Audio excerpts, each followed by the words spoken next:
Ayan guys, ang morning scenery dito sa Boracay. Ayan. Ang ganda pa rin ng Boracay. Kahit sabihin mong libo-libo araw-araw ang nagpupunta rito sa Boracay. Napakalinis. Napakaganda po.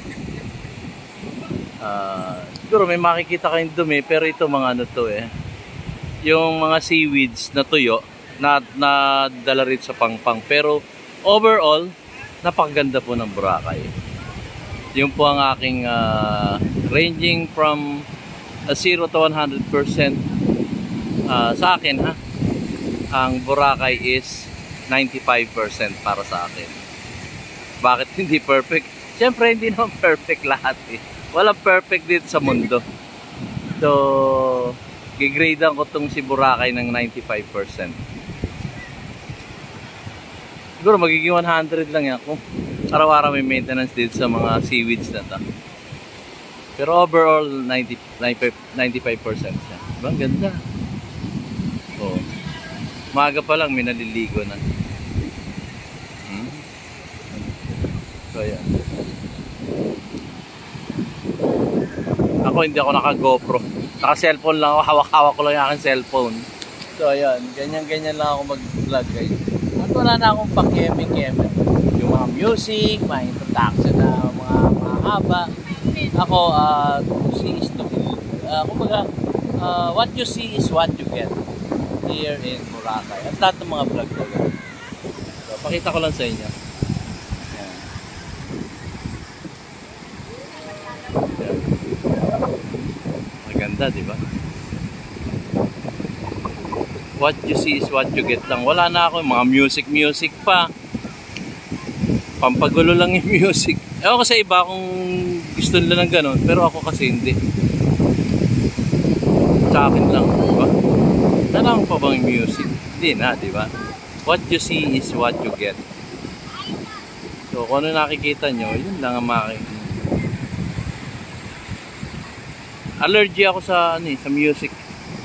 Madalas ako ma-copyright. So pag copyright mo, mamamblema ka pa. So ganito na lang. Diba? Yan, lakad-lakad tayo ng konti. Alas 7 ng umaga ngayon. Ganda. Siguro yung iba di pa naliligo kasi mga puyat yung kagabi. Maraming nightlife dito sa Boracay. Yan. Luso nga tayo ng konti pero hawak ko yung cellphone ko. Tapit to po ako din si cellphone ko Yan. Yan. Yung mahalan siya pero okay lang. Yan. Mga waves dito sa Boracay. Yan. Mga naliligo na rin syempre. Yung mga hindi puyat mag-aano.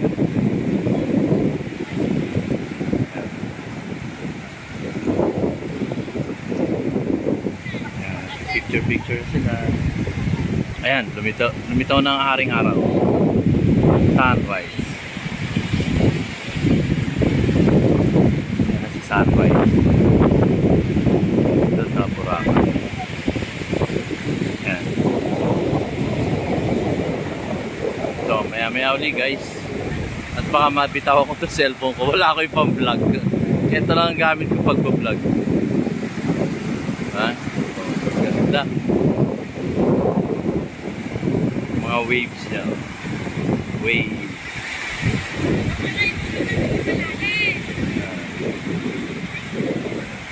Maga yan. Pero ang hindi masyadong hindi kagiginawin kaya yung mga narito niligo. Nakakapagbabad kasi manageable yung lamig niya. Lalo na kahapon. Gabi na warm pa rin ang water. So, very manageable. Kahit nga magdamag ka maligo, hindi ka giginawin dito. So, yun lang guys. So, mamaya-maya ulit. Tutuktukan natin itong vlog ko. Dito lang yan sa Boracay. Saglit lang guys.